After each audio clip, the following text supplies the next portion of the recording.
भीर गांव नाम का छोटा सा पहाड़ी गांव हमेशा से रहस्यमय माना जाता था। वहां की हवा में एक अनजाना डर रहता था।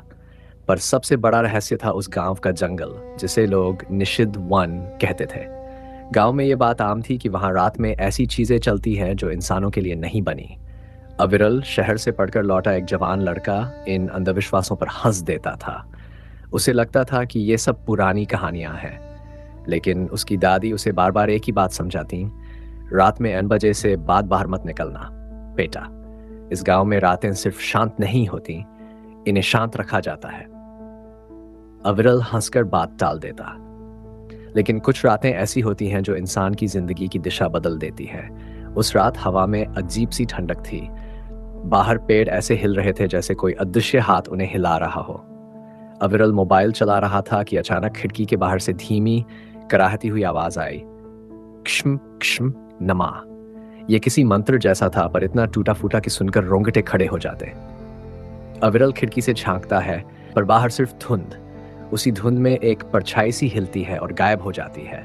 वह घबराता है, लेकिन खुद को समझा लेता है कि यह उसकी कल्पना होगी।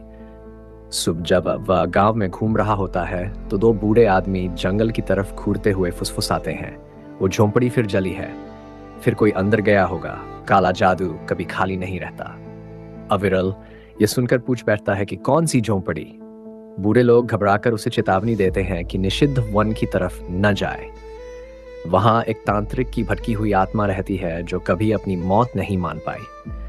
अविरल फिर हंस देता है, इतनी पुरानी सोच, भूत प्रेत कुछ नहीं होता। लेकिन उसी शाम एक अजीब सा खिंचाव उसे महसूस होता है, जैसे जंगल की ओर कोई अदृश्य हाथ बुला रहा हो। वह इसे नजरअंदाज करता है, लेकिन रात के 1 बजते ही उसकी खिड़की पर हल्की खरोंच जैसी आवाज आती है और उसके बाद सुनाई देता है उसका ही नाम, वीलाल। वह डरकर उठा और खिड़की खोली। बाहर सिर्फ अंधेरा, धुंध और एक लंबी परछाई जिसके आंखों में लाल अंगार चमक रहे थे। परछाई ने जंगल की तरफ इशारा किया और अचानक अविरल के शरीर को जैसे किसी शक्ति ने खींच लिया। वह बिना चप्पल पहने घर से बाहर निकलने लगा। न जाने क्यों वह आवाज उसे मजबूर कर रही थी। जैसे ही उसने जंगल में कदम रखा, दुनिया अचानक बदलती हुई लगी। पेड़ अपनी जगह से हिल रहे थे, हवा में किसी सड़े हुए मांस की गंध थी और जमीन फुसफुसा रही थी। हल्के हल्के कदमों की आवाज उसके पीछे से आ रही थी, लेकिन जब वह मुड़ता तो कोई नजर नहीं आता। आवाज नजदीक आती गई और अचानक किसी बर्फ जैसे ठंडे हाथ ने उसके कंधे को पकड़ लिया। धड़कनें तेज हो गईं। उसने धीरे धीरे गर्दन घुमाई। पीछे खड़ा था वही तांत्रिक, लंबा, दुबला पतला, काली राख से ढका हुआ शरीर और होंठ सूखी डोरियों से सिले हुए। उसकी आंखें लाल आग की तरह जल रही थीं। उसने सिले हुए होंठों को खींचकर खोला और उनमें से खून टपकने लगा। कराहती आवाज में उसने कहा, मुझे मुक्ति दे। अविरल डरकर पीछे हट गया। तुम कौन हो? तांत्रिक की गर्दन एक भयानक आवाज के साथ एक ओर मुड़ गई। मैं उस मंत्र का आखिरी साधक हूं जिसने मुझे ही निगल लिया। अब तू इसे पूरा करेगा। उसकी उंगलियां हवा में इशारा करती तो वो पेड़ कांपने लगते, जड़ें सांपों की तरह हिलती। पूरा जंगल उठकर जैसे उसके कहने पर चल रहा हो। अविरल को हवा में उठा लिया गया। तांत्रिक मंत्र पढ़ने लगा, माँ कृष्ण राहुकाल देहदान बलिदान। अविरल चिल्ला उठा, मुझे छोड़ दो, कोई है। जैसे ही मंत्र पूरा होने वाला था, अचानक जंगल में एक तेज आवाज गूंजी, रुक जा नरसिंह, ये लड़का तेरा नहीं। ये अविरल की दादी थी, हाथ में लाल धागा, सिंदूर और एक पुरानी मन पुस्तक। तांत्रिक गुस्से से दहाड़ उठा, तू फिर आ गई बूढ़ी, तूने मुझे पहले भी रोका था। दादी ने एक कदम आगे बढ़ाकर कहा, तेरा लोभ तुझे खा गया था नरसिंह, अब मेरे पोते को छोड़ दे, नहीं तो इस बार मैं तुझे इसी जंगल की मिट्टी में बांध दूंगी। उन्होंने पुराना मंत्र पढ़ना शुरू किया। हवा कांपने लगी।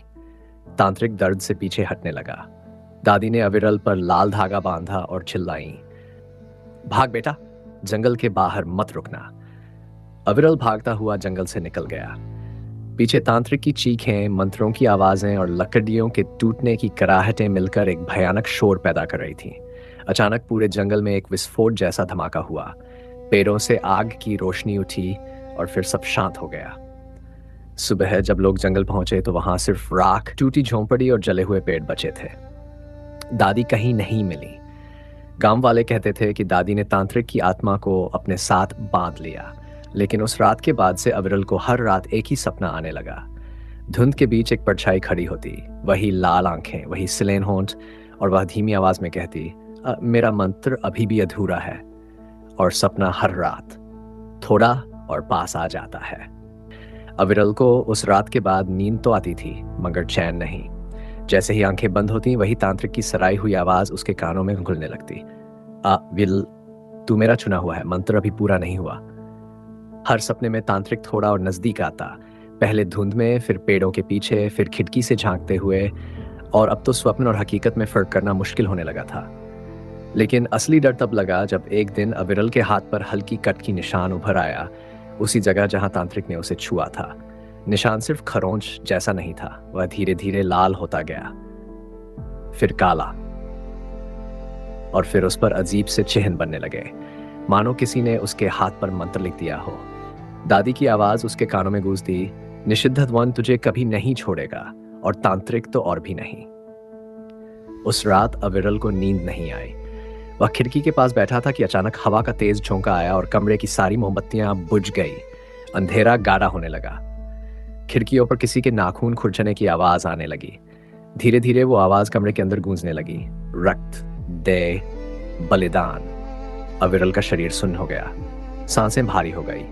उसी क्षण आईने में कुछ हलचल हुई। वह खुद को नहीं देख रहा था। आईने में था तांत्रिक, लाल आंखें, सिले होंठ और राख से जला चेहरा। लेकिन इस बार उसके होंठ पूरी तरह फटे हुए थे और उनसे खून टपक रहा था। आईने की सतह से तांत्रिक की आवाज निकली, तू भाग नहीं सकता, तेरी नसों में अब मेरा मंत्र बह रहा है। अविरल पीछे हटना चाहता था, मगर पैर जैसे जमीन में धंस गए। आईना धीरे धीरे पिघलने जैसा लगने लगा, और उसी पिघलती परछाई में से तांत्रिक का कंधा, फिर चेहरा, फिर पूरा शरीर बाहर आने लगा। अविरल चीखा, कौन हो तुम, मुझे क्यों चुना? तांत्रिक ने अपना सिर झुकाया, उसकी गर्दन की हड्डियां फिर एक बार डरावनी आवाज में मुड़ गई। उसने कहा, मैं तेरा खून चाहता हूं, क्योंकि तेरी दादी वही थी जिसने मेरी साधना अधूरी छोड़ दी थी। अविरल के पैरों तले जमीन खिसक गई। दादी? उन्होंने क्या किया था? तांत्रिक आगे बोला, तेरी दादी वही है जिसने मेरे गुरुओं को धोखा दिया। उसने मुझे आखिरी क्षण में रोक दिया, जब मैं अमृत के मंत्र का सबसे अहम हिस्सा पूरा कर रहा था, और वो हिस्सा था एक मासूम के खून से मंत्र की आखिरी आहुति। उसने एक लंबी सांस ली और बोला, वह मासूम तब तू ही था। अविरल का दिल धड़कना रुक सा गया।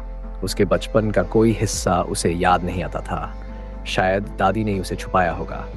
तांत्रिक की आवाज गहरी होती गई, तुझे बचाकर उसने मुझे शापित कर दिया। अब तेरी नसों में वही मंत्र है और तुझे पूरा करना ही होगा।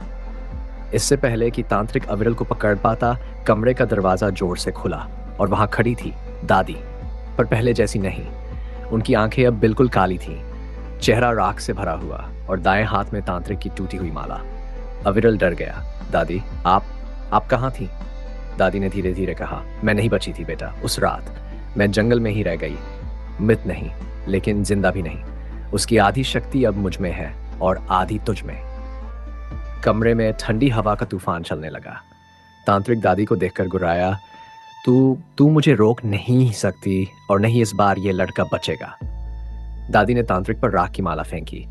तेज लाल रोशनी फूटी, कमरा कांप गया। दादी चिल्लाई, भाग मत, ये मंत्र तेरे पीछे है। इसे खत्म करने के लिए तुझे भागना नहीं, इससे लड़ना होगा। अविरल रोते हुए बोला, मैं क्या करूं दादी, मैं साधक नहीं हूं। दादी की आवाज गूंज उठी, पर मंत्र ने तुझे चुन लिया है। अब तू साधक बन चुका है, चाहे तू चाहे या नहीं। कमरा फिर से अंधेरा हो गया। जब रोशनी लौटी, दादी और तांत्रिक दोनों गायब थे। सिर्फ अविरल के हाथ पर काले मंत्र का अंतिम चिन्ह पूरा हो चुका था। अब अविरल के आसपास हवा खुद उसके शरीर की उपस्थिति से कांपती है। दीवारों पर अंधेरी छायाएं उसे झुककर प्रणाम करती हैं, और रात के अनबजे किसी के फटे हुए गले की आवाज आती है, अगला चरण शुरू हो गया है। अगर चाहे